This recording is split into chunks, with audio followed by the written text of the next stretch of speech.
45 വയസ്സുള്ള നേരത്തെ ബീഹാറിലേക്ക് മന്ത്രിയായിരുന്ന അദ്ദേഹം യഥാർത്ഥത്തിൽ BJPയുടെ ദേശീയ അധ്യക്ഷനായി ചുമതലയേറ്റിട്ട് ഏതാനും ദിവസങ്ങളെ ആയിട്ടുള്ളൂ. അങ്ങനെ ഏതെങ്കിലും ദിവസങ്ങളായതിനു ശേഷം അദ്ദേഹം കേരളം സന്ദർശിച്ചിരിക്കുന്നു എന്ന് പറഞ്ഞാൽ തന്നെ കേരളത്തിലേക്ക് കൊടുക്കുന്ന പ്രാധാന്യം എത്രയാണ് എന്നുള്ളത് നമുക്ക് ഊഹിക്കാവുന്നേ ഉള്ളൂ. അപ്പോൾ അങ്ങനെ അദ്ദേഹം മറ്റ് പല സ്ഥലങ്ങളിലും തെരഞ്ഞെടുപ്പുകൾ നടക്കുന്നുണ്ട്. ഇപ്പോൾ വെസ്റ്റ് ബംഗാളിൽ, ആസാമിൽ, അതുപോലെ തന്നെ പുതുച്ചേരിയിൽ, തമിഴ്നാടിൽ, കേരളത്തിൽ, ഇങ്ങനെ 5 സംസ്ഥാനങ്ങളിലാണ് ഇപ്പോൾ അദ്ദേഹം പദവിയേറ്റതിന് ശേഷം ഉടനെ തെരഞ്ഞെടുപ്പ് നടക്കുന്ന സംസ്ഥാനങ്ങൾ. അപ്പോൾ അതിൽ 2 ദിവസത്തെ വിസിറ്റിന് വേണ്ടി അദ്ദേഹം വന്നിരിക്കുന്നു. ഇപ്പം ഞാൻ ഈ വീഡിയോ എടുക്കുന്ന സമയത്ത് അദ്ദേഹം തൃശ്ശൂരിൽ പരിപാടിയിൽ പങ്കെടുക്കുകയാണ്. അപ്പോൾ ഇന്നലെ രാത്രി ഏറെ വൈകിട്ട് പോലും അദ്ദേഹം BJPയുടെ കോർ കമ്മിറ്റി നേതാക്കളെ കാണുകയും ഓരോ മണ്ഡലത്തിൻ്റെയും, അതായത് ഓരോ മണ്ഡലത്തിൻ്റെയും നിയമസഭാ മണ്ഡലങ്ങളുടെയും ഒക്കെ ഇൻചാർജുകളെയും അദ്ദേഹം കാണാൻ വേണ്ടി സമയം കണ്ടെത്തിയിരിക്കുന്നു. അങ്ങനെ കണ്ടെത്തിയിരിക്കുന്നു എന്ന് പറയുമ്പോൾ തന്നെ അദ്ദേഹം വളരെ വിശദമായിട്ടുള്ള ഒരു ഹോംവർക്ക് ചെയ്തിട്ടാണ് നിതിൻ നബീൻ യഥാർത്ഥത്തിൽ ഇങ്ങോട്ട് വന്നിട്ടുള്ളത്. അദ്ദേഹം നേരത്തെ തന്നെ പല തെരഞ്ഞെടുപ്പുകളിലും തന്നെ പല സ്റ്റേറ്റുകളിലെ തെരഞ്ഞെടുപ്പുകളിലും BJPക്ക് വേണ്ടി വളരെ കൃത്യമായി ഒരു ഇലക്ഷൻ സ്ട്രാറ്റജിസ്റ്റിൻ്റെ പണി ചെയ്തിട്ടുള്ള ഒരാളാണ്. അതുകൊണ്ട് അദ്ദേഹത്തെ അത്തരം കാര്യങ്ങളൊന്നും പഠിപ്പിക്കേണ്ട.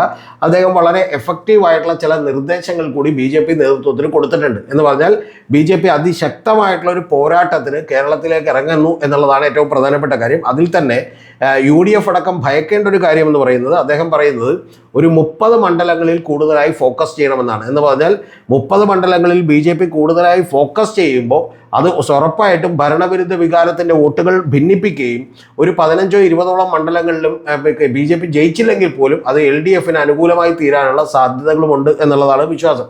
അപ്പോൾ അത്തരമൊരു കാര്യമാണ് അദ്ദേഹം പറഞ്ഞിട്ടുള്ളത്. കൂടാതെ അദ്ദേഹം പറയുന്ന ഏറ്റവും പ്രധാനപ്പെട്ട കാര്യം 30%-ലധികം വോട്ട് നേടിയ മണ്ഡലങ്ങളുണ്ട്. 30,000-ലധികം വോട്ട് നേടിയതാണ് 38-40 മണ്ഡലങ്ങളുണ്ട്. ഈ കഴിഞ്ഞ ലോക്സഭയും അതുപോലെ നിയമസഭയും അതുപോലെ തന്നെ ഈ ലോക്കൽ ബോഡി തെരഞ്ഞെടുപ്പൊക്കെ ആയിട്ട് നോക്കിയാൽ. അപ്പോൾ അത്തരത്തിൽ 30%-ലധികം വോട്ട് നേടിയ മണ്ഡലങ്ങൾ 30ഓളം മണ്ഡലങ്ങളുണ്ട്. അത് കുറേ കൂടി കൃത്യമായി ഫോക്കസ് ചെയ്യണമെന്നാണ്.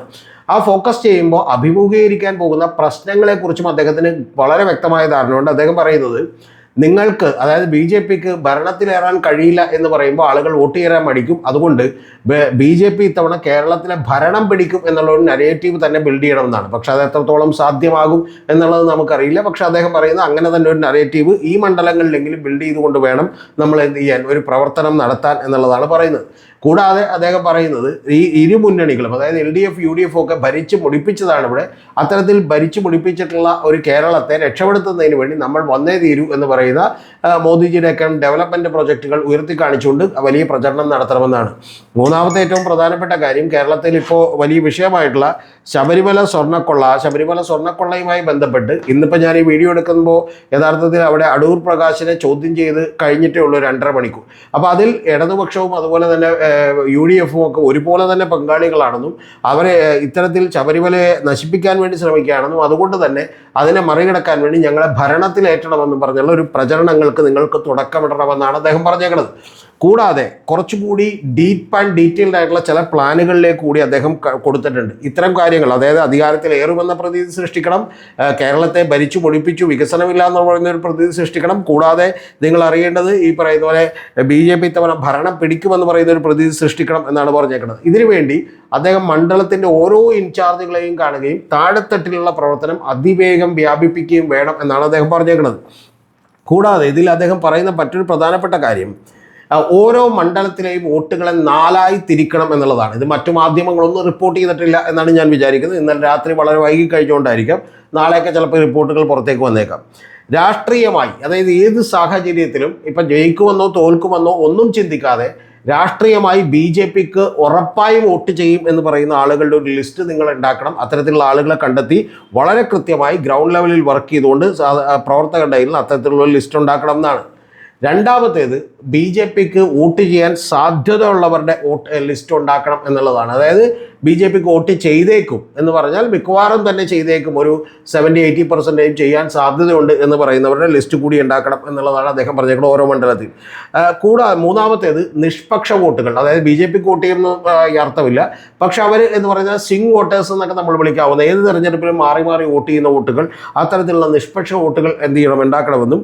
കൂടാതെ നാലാമത്തെ എന്ന് പറയുന്നത്, ഒരു കാരണവശാലും തങ്ങൾക്ക് ലഭിക്കാത്ത വോട്ടുകൾ, അതായത് ഏത് സിറ്റുവേഷൻ വന്നാലും അവിടെ കോൺഗ്രസിനോ UDFനോ വോട്ട് ചെയ്യുന്ന ആളുകളുണ്ടാവും. അതുപോലെ തന്നെ ഏത് സിറ്റുവേഷൻ വന്നാലും ഉറപ്പായിട്ടും മറ്റേ ഇവർക്ക് വോട്ട് ചെയ്യുന്ന, അതായത് CPMനോ LDFനോ വോട്ട് ചെയ്യുന്ന ആളുകളുണ്ടാവും. അപ്പോൾ ആളുകളുടെ കൂടി ലിസ്റ്റ് ഉണ്ടാക്കുക. ആ ലിസ്റ്റ് ഉണ്ടാക്കിയതിന് ശേഷം ഈ ഓരോ സെഗ്മെൻറ്റുകൾക്ക് വേണ്ടി പ്രത്യേക സ്ട്രാറ്റജികൾ ഉണ്ടാക്കുക എന്നുള്ളതാണ് അദ്ദേഹം പറഞ്ഞേക്കുന്നത്. എന്ന് പറഞ്ഞാൽ രാഷ്ട്രീയമായി BJPക്ക് ഉറപ്പായ വോട്ടുകൾ അവിടേക്ക് അധികം പണിയെടുക്കേണ്ട, പകരം നമ്മുടെ സാധാരണ സംഘടനാ പ്രവർത്തകരോട് മാത്രം ഉപയോഗിച്ചാൽ മതി. പക്ഷേ സാധ്യതയുള്ളവരുടെ വോട്ടുകളിലേക്ക് നമ്മൾ നിരന്തരമായി ബന്ധപ്പെടുകയും ഇത്തവണ ഈ മണ്ഡലമെങ്കിലും നമ്മൾ പിടിക്കും എന്ന് പറയുന്ന ഒരു തോന്നൽ അവർക്ക് ഉണ്ടാക്കുകയും അവരുടെ വോട്ടുകൾ ഉറപ്പിച്ച് നിർത്തുകയും ചെയ്യണമെന്നാണ്. അതിൽ തന്നെ ഏറ്റവും കൂടുതൽ പണിയെടുക്കണമെന്ന് പറയുന്നത് ഏത് മണ്ഡലത്തിലും ഒരു 10% വരുന്ന നിഷ്പക്ഷരായിട്ട് വോട്ടുകളുണ്ട്. ഇപ്പോൾ ഉദാഹരണത്തിന് ഒരു 2 ലക്ഷം പേരാണ് ഒരു നിയമസഭാ മണ്ഡലത്തിലുള്ളെങ്കിൽ 20,000 വരുന്ന നിഷ്പക്ഷ വോട്ടുകളുണ്ട്. ആ നിഷ്പക്ഷ വോട്ടുകളിലേക്ക് നമ്മൾ സോഷ്യൽ മീഡിയ ഉപയോഗിച്ചുകൊണ്ടും നേരിട്ടും എല്ലാ പ്രചരണ തന്ത്രങ്ങളിലൂടെയും വളരെയധികം കടന്നു കയറുകയും അവരെ ഓരോരുത്തരെയും കൃത്യമായി മനസ്സിലാക്കിക്കൊണ്ട് എങ്ങനെയാണ് അവരെ വോട്ടുകൾ നമുക്ക് കിട്ടാൻ കഴിയുക എന്നുള്ളതിന് നമ്മൾ സാധ്യതകൾ തേടുകയും വേണം. ഇത് സാധ്യമാക്കുന്നതിന് വേണ്ടി വളരെ പരിചയസമ്പന്നരായിട്ടുള്ള വളരെ ക്ലീൻ ഫേസ് ആയിട്ടുള്ള മുഖങ്ങളെ കൂടി നമ്മൾ സ്ഥാനാർത്ഥികളായി അവതരിപ്പിക്കണം. ഏറ്റവും കുറഞ്ഞത് ഈ 30 മണ്ഡലങ്ങളിലെങ്കിലും എന്ന് പറയുന്ന വളരെ കൃത്യമായിട്ടുള്ള നിർദ്ദേശമാണ് അദ്ദേഹം കൊടുത്തിട്ട് പോയിട്ടുള്ളത്. ഇത് പറയുമ്പോൾ നമുക്കറിയാം നേമത്തും അതുപോലെ തന്നെ വട്ടിയൂർക്കാവിലും ഈ 2 സ്ഥലങ്ങളിലും കഴിഞ്ഞ ലോക്കൽ ബോഡി തദ്ദേശ സ്വയംഭരണ തെരഞ്ഞെടുപ്പിൽ യഥാർത്ഥത്തിൽ BJP മുമ്പിൽ 5000 വോട്ടിനധികം ഭൂരിപക്ഷം കിട്ടിയിട്ടുള്ള മണ്ഡലങ്ങളാണ്. കൂടാതെ 12 മണ്ഡലങ്ങളിൽ 35,000-നും 40,000-ന് മുകളിൽ കിട്ടിയിട്ടുള്ള 9 മണ്ഡലങ്ങളുണ്ട്. അതിൽ തന്നെ 6 എണ്ണത്തിൽ അവർ രണ്ടാമതായിരുന്നു ലോക്കൽ ബോഡി ഇലക്ഷനിൽ എന്നുള്ളത് നിങ്ങൾ അറിയണം. രണ്ടാമതായിരുന്നു 6 എണ്ണത്തിൽ. അത് കൂടുതലായി ശ്രദ്ധിക്കണമെന്ന് പറഞ്ഞിട്ടുണ്ട്. അതിൽ കൂടുതലും തിരുവനന്തപുരത്തുള്ള മണ്ഡലങ്ങളാണ്. പിന്നെ 9 എണ്ണത്തിൽ 40,000-ന് മുകളിലാണ്. അതായത് ഈ 6 എണ്ണവും 3 എണ്ണവും കൂടി 9 എണ്ണത്തിൽ 40,000-ന് മുകളിൽ വോട്ടുകളുണ്ട്.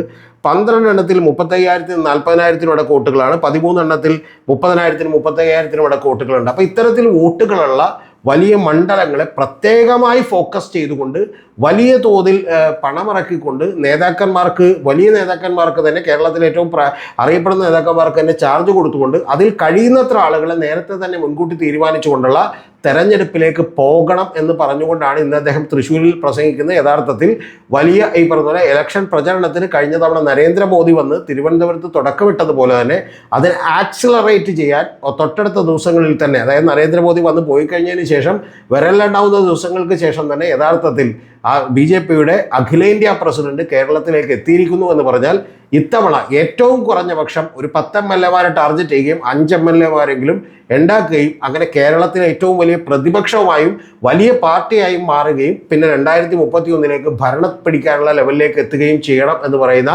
ഒരു കർശനമായ നിർദ്ദേശമാണ് കൊടുത്തിട്ടുള്ളത്. അതിനിടയിൽ ഒരു തരത്തിലുള്ള ഗ്രൂപ്പ് വൈര്യമോ ഒരു തരത്തിലുള്ള പ്രശ്നങ്ങളോ ഒന്നും ഉണ്ടാക്കരുത് എന്നുള്ളത് കൂടി കോർ കമ്മിറ്റിയിലെ നേതാക്കന്മാരോട് വളരെ കൃത്യമായി അദ്ദേഹം പറഞ്ഞിരിക്കുന്നു എന്നുള്ളതാണ് വാസ്തവം. ഇതാണ് BJPയുടെ പ്ലാൻ. ഈ പദ്ധതി ഇത് എത്രത്തോളം വിജയിക്കും എന്നുള്ള കാര്യത്തിലൊക്കെ എനിക്ക് സംശയമുണ്ട്. കാരണം ഇത് എക്സിക്യൂട്ട് ചെയ്യാൻ കൃത്യമായിട്ടുള്ള ആളുകളില്ലെങ്കിൽ വളരെ പണിപ്പെടുന്ന ഒരു കാര്യമാണ്. പക്ഷെ നമുക്ക് ബാക്കിയുള്ളത് എന്ത് ചെയ്യാം, കാത്തിരുന്ന് കാണാം.